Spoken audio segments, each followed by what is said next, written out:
Hi everybody, Rechief here, and welcome back to yet another exciting episode of Let's Play Ace Attorney Investigations.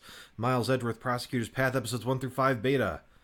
Let's find out who that bell be. Seahan Dogan! You! Why are you here? How can you just brazenly show up here? Who do you think you are, pal? I found the conversation most intriguing, and well... Are you feeling nostalgic about an old murder of yours? You're the one who killed Huang. Nostalgia? I think not. You were speaking about the person I am searching for. You're searching for someone. I escaped from prison in order to meet with a young acolyte. The one who wore the red raincoat. The red raincoat? Who is this person? I suspect that it's the same person as the mastermind you are searching for. Someone you've been searching for. The one in the red hood. The red hood? Don't they seem surprised, Anubis? Yes, they are, my boy. 12 years ago, this young acolyte saved my life. Certainly it was I who killed President Huang. However, my life was also targeted on that day.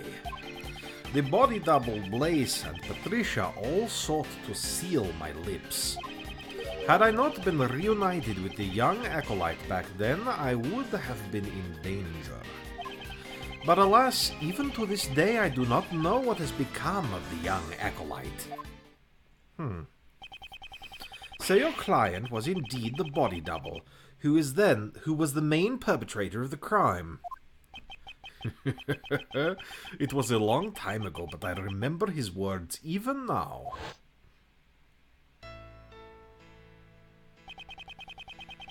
There have been countless attempts on my life.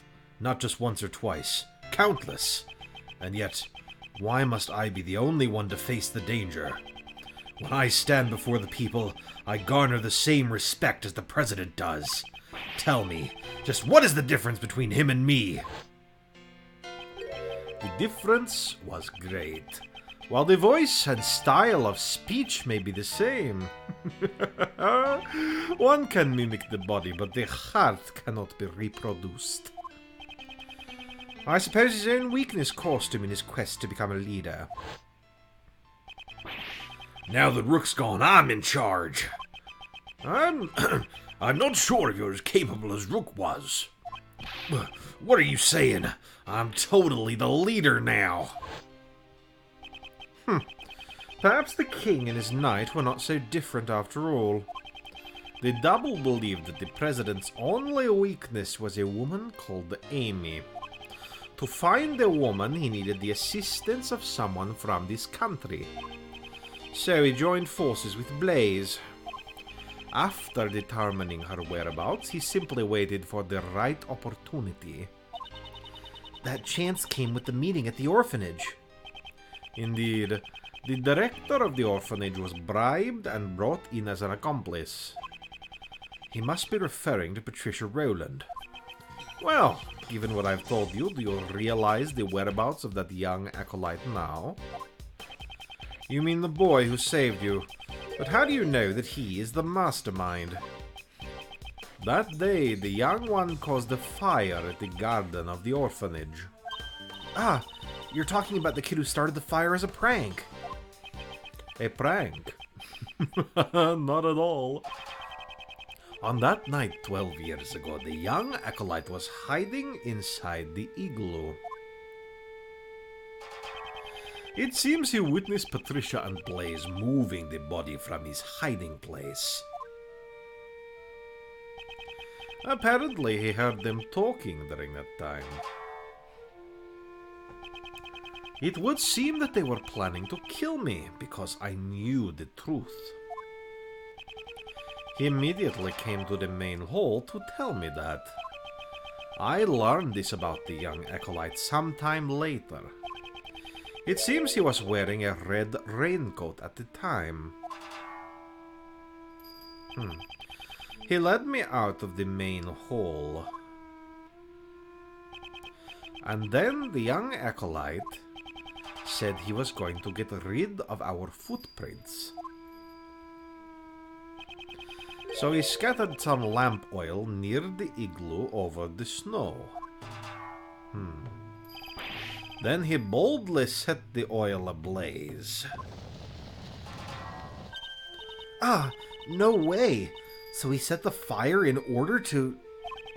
All their focus was diverted towards the burning flames. I took the opportunity to escape through the rear exit. So, the boy in the red raincoat is the mastermind behind this case. Well, guess that means my Raymond Shields theory is dead in the water.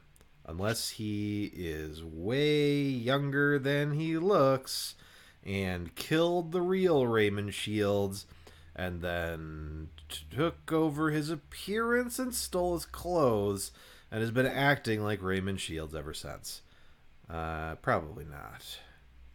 Oh well. Exactly. Isn't that right, Anubis? Yes, boy, yes it is. Let's rebut this sucker. Certainly it was I who killed President Huang. You admitted that rather easily. These days I have long grown tired of killing. But in those halcyon days I devoted myself to the path of an executioner. If one cannot admit that much, what can he admit? Right, Anubis? Yes, yes, my boy. I feel like he's saying something scary, but it's kind of hard to understand him. This fallen priest is saying he has no feelings about the president's death. Dogan, the assassin and escaped prisoner. He should be a despicable opponent, but silencing him now would be imprudent. I must keep my composure and let him talk. I understand your point. You killed the president. That is correct. The aim of my blade never misses its mark. However, my life was also targeted on that day.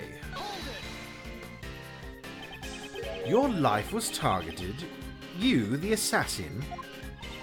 The hunter becomes the hunted. The Buddhist becomes the Buddha. Okay, you don't have to make up strange proverbs.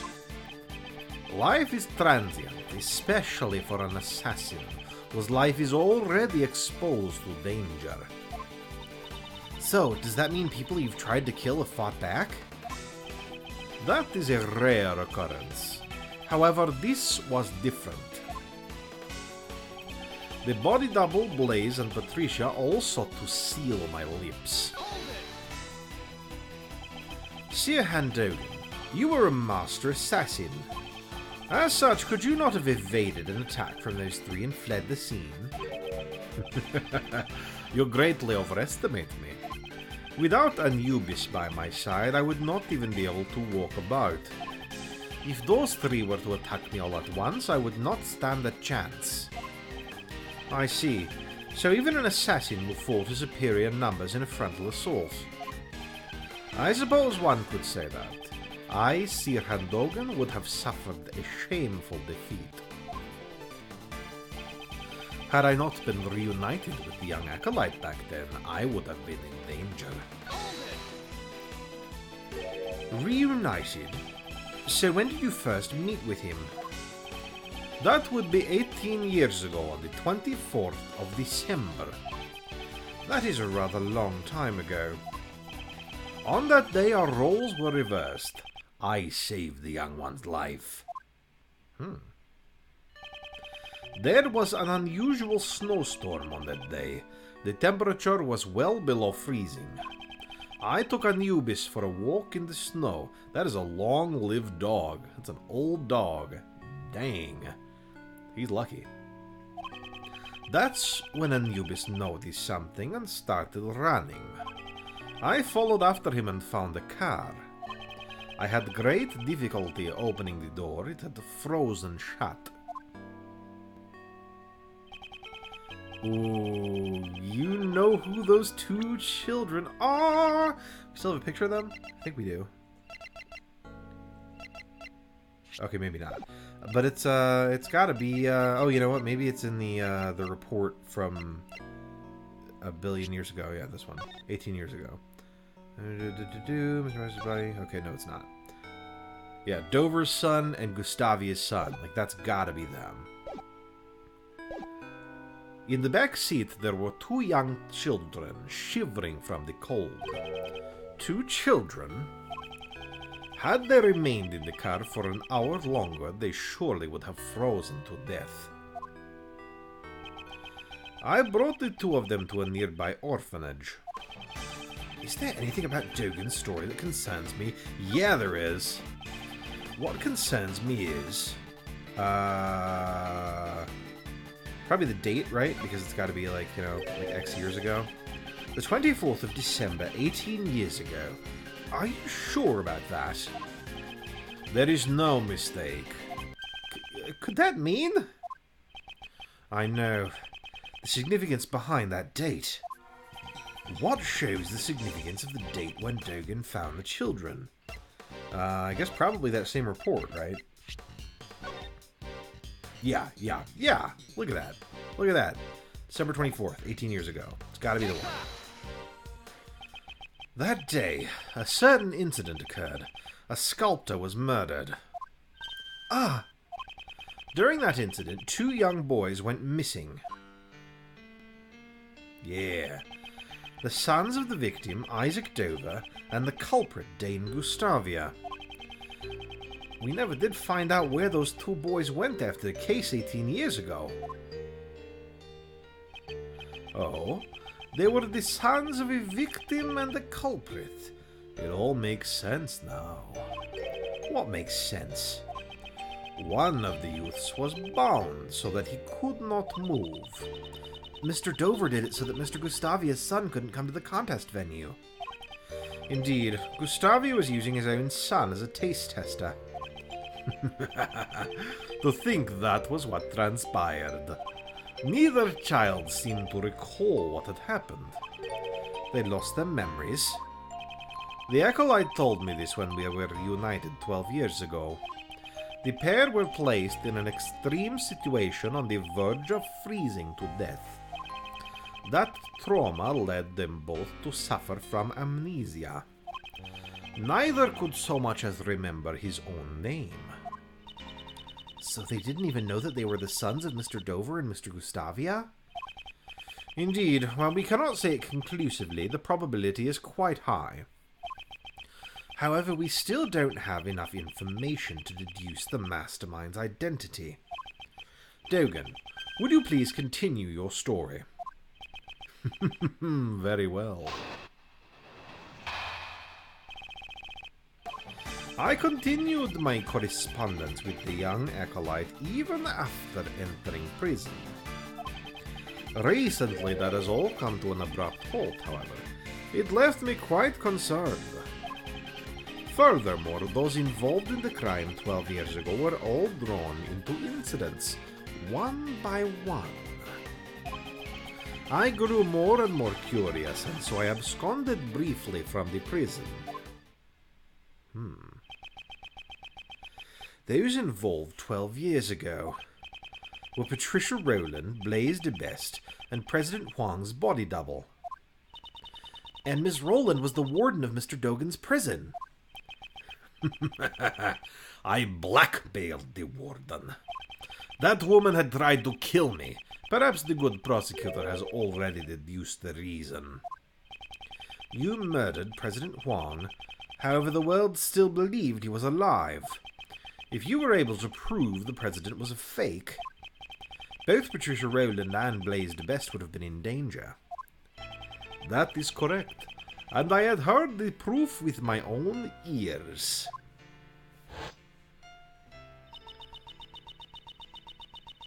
I'll be waiting in the courtyard of the orphanage at midnight on February 9th. Even if it's just once, I want John to be able to meet you. I'm sorry if I'm being selfish, but I'll be waiting.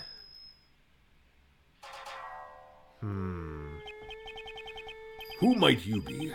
My apologies, but I am presently waiting for someone. I am well aware of that, President Huang. Are you not meeting with your son? However, I do not spill blood needlessly. You may relax. I seek only the President's life. It can't be. Please wait.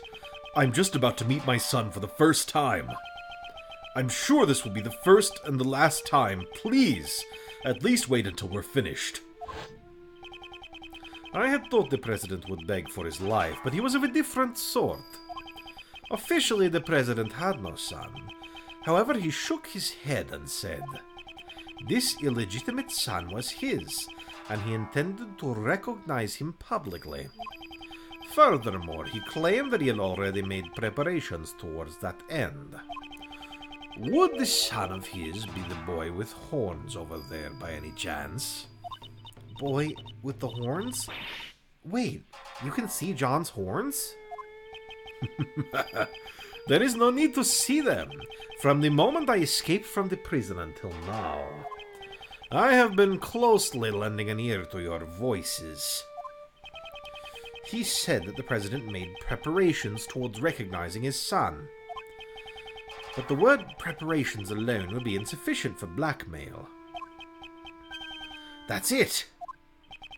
There was one thing that could prove Huang's words. The will held by the House of Lang. It was also proof of his trust in us. His son's existence would have been revealed to the world. The name on the recording, the mention of preparations, and the will in Jiangfa. Together they suffice to make the warden bow to my words. With those three pieces of information, one could prove the identity of the double. By using John. The President blocked the first strike of my knife with something soft. As pieces of it fell atop the snow, I struck once more. This time the blow proved fatal. So Dogan cut off the Mozilla doll's horn. None but I heard his final words. Only myself and that child knew of the President's secret son.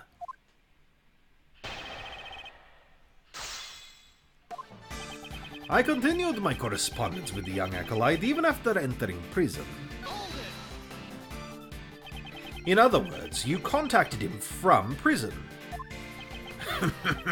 That is correct. A post office box was used.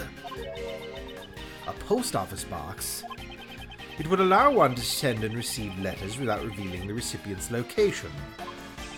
I could not use a form of correspondence that would reveal the acolyte's location. There was someone keeping watch over my correspondences after all. He must mean the prison warden, Patricia Rowland. Could you be more specific about the nature of your correspondences?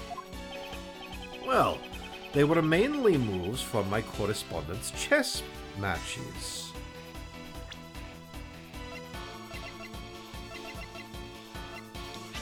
Oh man, is Knightley gonna come back?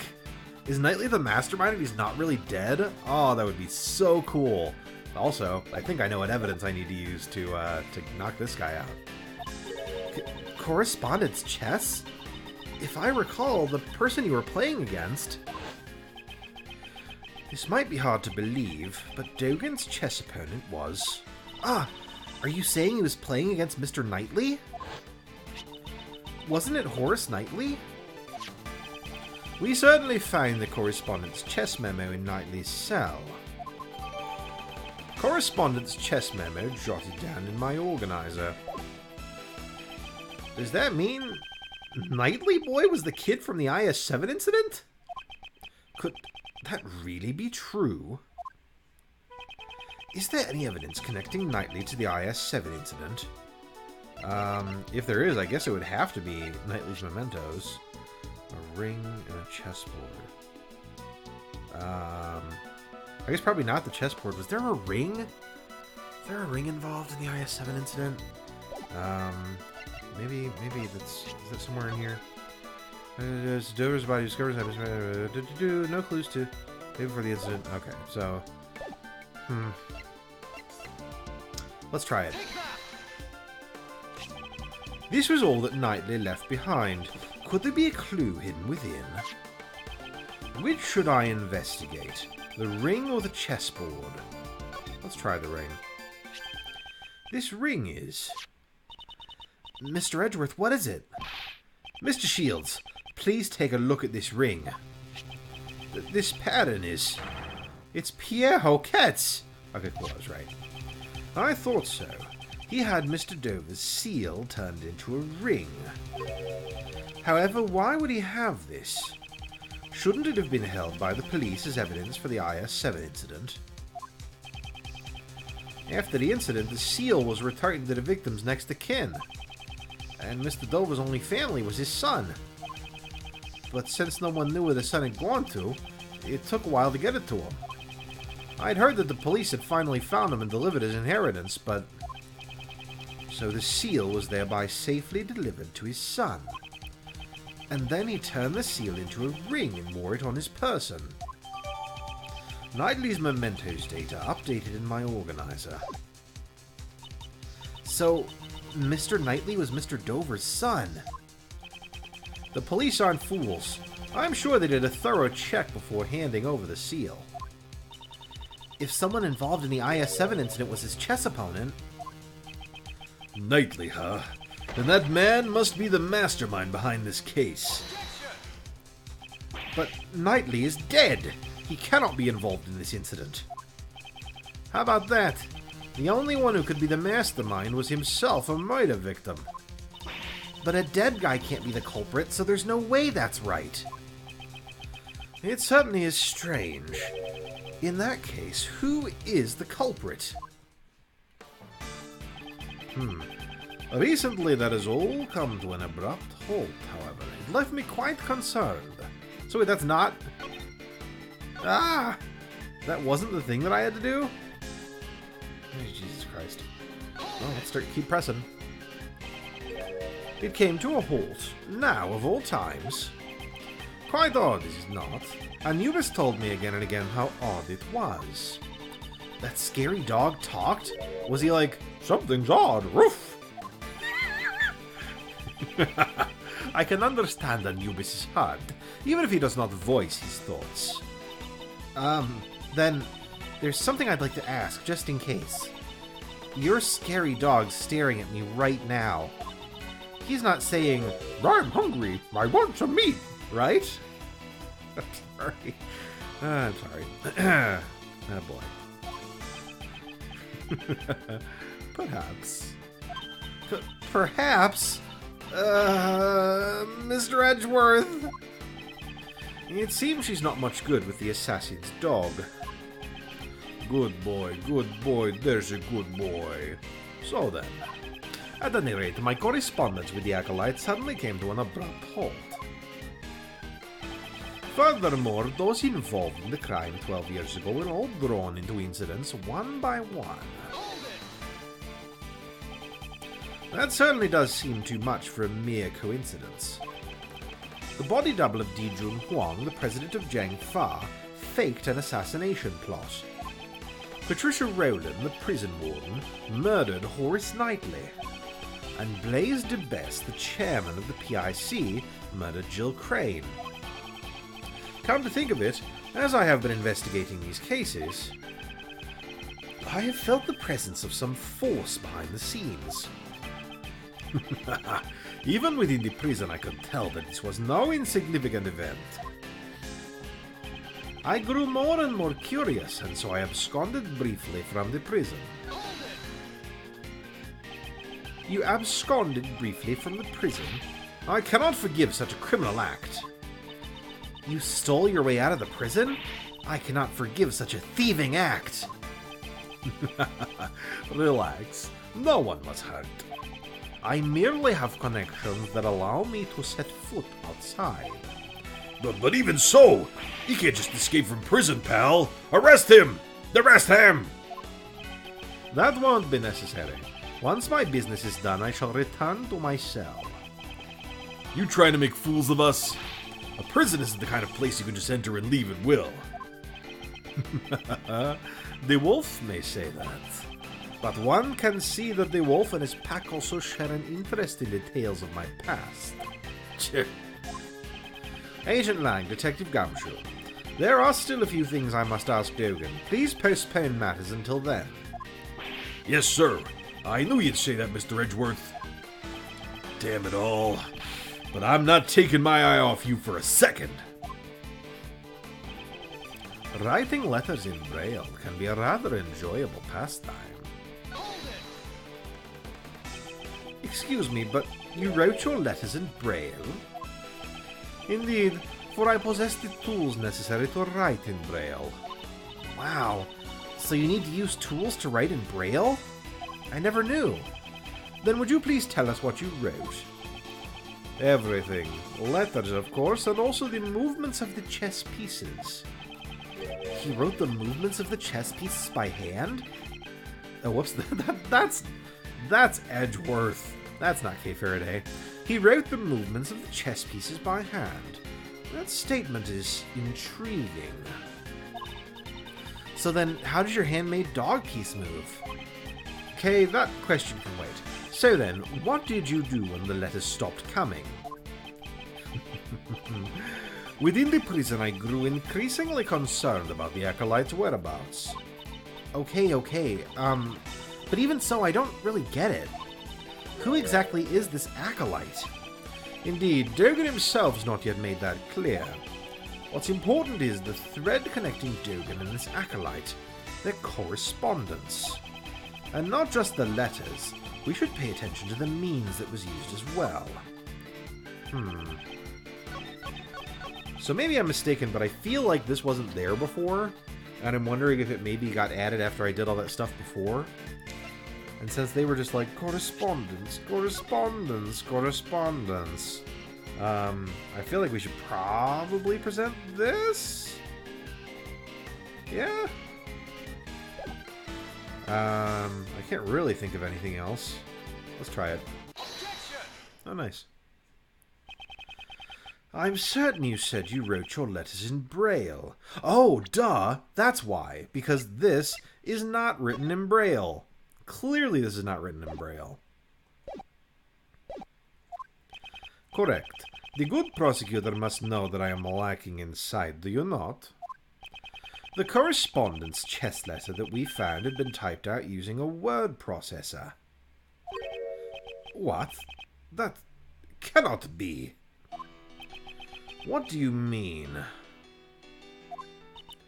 So, someone went out of their way to retype the letters on a computer? Could another person have acted as a middleman between Dogan and Knightley? What do you mean? Dogan wrote his letters in Braille. However, by the time it reached Knightley, it had been rewritten on a word processor. We must assume that some middleman rewrote those letters. And the reverse can also be said. That same somebody might have taken the letters Knightley wrote and re-delivered them to Dogan. Yes, that is indeed true. Correspondence chess memo updated in my organizer. Knightley and Dogan both communicated through a certain individual. Dogan, were the letters that reached you? They were in Braille, of course. So Knightley Boy's letters must have been transposed by that same person as well. Oh, then that somebody must be the mastermind behind the case. You're saying there's someone else who's the mastermind behind the case. Then who the hell is it? Dover's son, Knightley, is already deceased. In that case, there is one more youth that we should consider to be the mastermind. You mean Dane Gustavia's son? But who the heck is he? If Knightley is Dover's son, then Gustavia's son must be...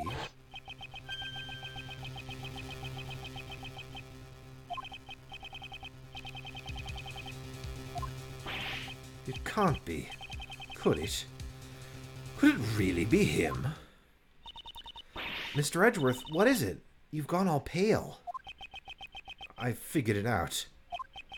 The identity of the mastermind has been controlling this case from the shadows. What? Who in the world is it? I don't want to believe it myself, but it is someone we know quite well.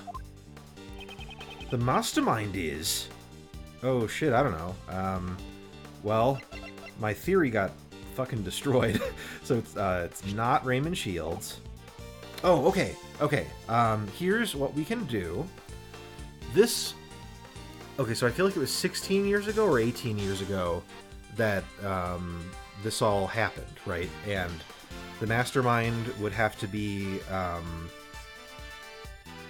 like of an age where that would make sense, right? Like he was young enough to be able to help Dogen out when he was going to be killed, and he was also kind of like obviously adolescent, right, in that photo. So that would mean he'd probably be in his 30s. So let's just look at some ages. Okay, no. That's a woman, obviously not. Gumshoe. I'm the mastermind. I've been the mastermind this whole time. Well, I guess he is about old enough. No, he's not. He's not because he would... No, that doesn't make any fucking sense. Just wishful thinking. He's too young, actually. I thought it might be him. No, Simon Keith. I guess he's too young, too. Although... That would be such a weird twist. That would be so weird. It would be weird, but, like, they brought him back for this case, and he hasn't, like, done anything, right? How old would he have been 18 years ago? 24 minus 10 is 14, minus 8 is... Well, he would have been quite young. I'm going to come back to him. That would be weird. I mean, I guess it's also possible. I feel as though they wouldn't make it anybody who's been in, like, previous games, you know? Like, I feel as though it would be somebody who's just kind of... straight up from this franchise. Oh, man. He's dead. But in that case, who else could it be? I think based on the ages, it's got to be either Simon Keyes or Will Powers. And I don't think it's Will Powers. I think it's got to be Simon Keyes. Take that! Yeah! Oh man, what a weird twist. I was not expecting that at all. The mastermind behind this case sent a letter to Jill Crane which deceived Blaze. Furthermore, he kidnapped John and eavesdropped on us. However, of all of his actions, the one I have not been able to get out of my mind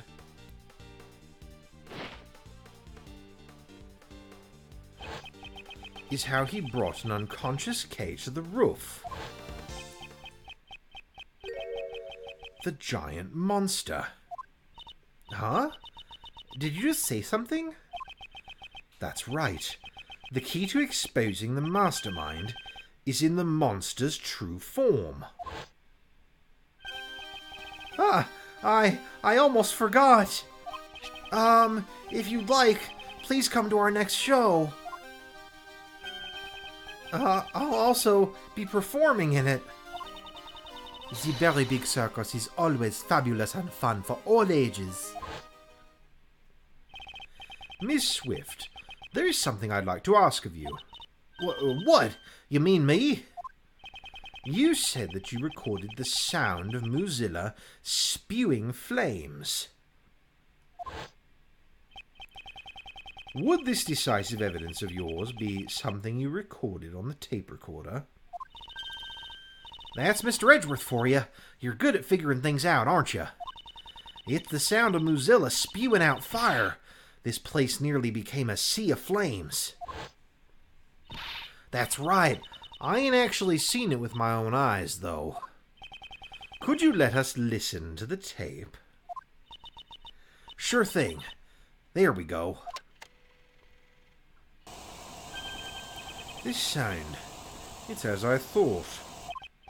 So it seems that my reasoning was correct. The true nature of the monster and the mastermind. All of my logic is coming together. Miss Hart, you said that you captured a giant eye on film, did you not? Sure did, right here in this photo. Though we cannot confirm it like this. Detective Gumshoe. Yes, sir. Lend us your film analysis device. Okay, but what do you want me to analyze, sir? This photo, please. I'm on it. Is there a new clue in this photo? Well, let's see here. Okay, nothing here. Nothing here. I was hoping we'd see, like, one of his, like, little hair pieces or whatever. No. Nothing there. So it's gotta be... Oh! Hey! Damn.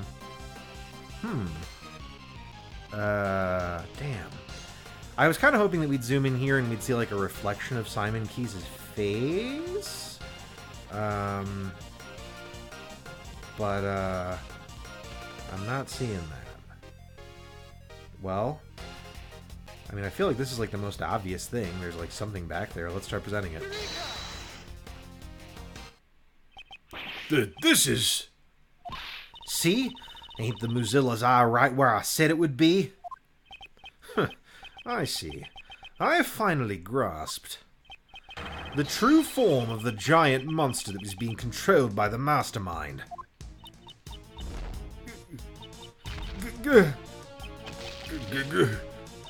Giant monster? Are you admitting it? You are, ain't you? You're admitting that the mighty Mozilla is real. No, this is not Mozilla. This is the eye of a different monster. Really? What? Please have a look at this. It's a flyer for the Very Big Circus. Ah, this is... Precisely. There is a rather large balloon with the head of a lion pictured here. Oh, is it his eye? Oh! Oh my god! This balloon is the true identity of the giant monster. In addition, the sound Miss Swift recorded, which she believed to be Mozilla spewing flames, it was him using the fire to make the balloon go higher. Mr. Prosecutor, don't tell me you're gonna say something like that'll shatter my dreams of a scoop. Hot air balloons fly by using burners to heat the air, right, sir? Precisely, Detective. The mastermind used this monster of his to bring Kay to the rooftop of the Grand Tower without using the elevator. And nobody would have seen a giant fucking lion balloon flying around. That's a little ridiculous, but whatever. Wouldn't that mean that the mastermind is someone connected to the circus? He's a member of the circus, Knightley's friend, and Dane Gustavia's son. Oh, that's right, they were friends, weren't they? Wow, I forgot about that. Well, who'd have thunk it? An apprentice beast tamer. He's no amateur. Wow. Wow. Oh, that's cool, actually. For the beast he tamed is none other than this entire case. Simon Keyes. He is the mastermind behind this whole incident. Mr. Keyes was really behind it all? No way. I don't believe it. I mean, we trusted him. How could it all have been a lie? That's just heartbreaking. Okay. What is it? Hey, you. Stop. Where do you think you're going? The boy with horns is rather perceptive. The good prosecutor has done a remarkable job. Now that I have heard that, I have no further business here. Whoa, wait, Dogan. Whoa. Uh-oh. Damn it. Where'd he vanish to? Mr. Edgeworth, are you okay? Yes, I'm fine. However, that guy... John. That Dogan guy. He's the one who killed my dad, right? There is no question more difficult to answer. However, there's no use in denying the truth. Yes, John, you are correct. He'll pay for this. I swear he's gonna pay. I'll make him pay my John, you mustn't finish that thought. Prosecutor Edgeworth, please pay us no mind. Sir, I've put out an APB on Dogan. All available police units will be searching for him. You heard the man, kid. I don't mean to be heartless, but we need to hurry too. So, Mr. Prosecutor, where's the mastermind right now? Agent Lang is right. Our top priority right now should be catching the mastermind. He said he would be practicing. He's most likely at the Berry Big Circus tent. But first, Agent Lang, I have a request. A request? What is it? Now that we've identified the giant monster, our next order of business is to capture it. The moment we arrive at the tent, I need you to locate that specific item post-haste. And Detective, I ask that you perform a follow-up investigation on the kidnapping incident. Roger that, sir. Mr. Edgeworth, I want to help out too. In that case, you'll be in charge of calling for backup. If he is truly the mastermind, we may require assistance from a certain someone. I met him so many times, yet his facade always fooled me into sympathy. He may have got the better of me in the past, but this time I'll settle it once and for all. Oh, man. Oh, man, this case is wild. Alright, guys, we're going to have to go ahead and stop there for now. Next time, maybe we're going to conclude this case. I guess we'll find out. Bye!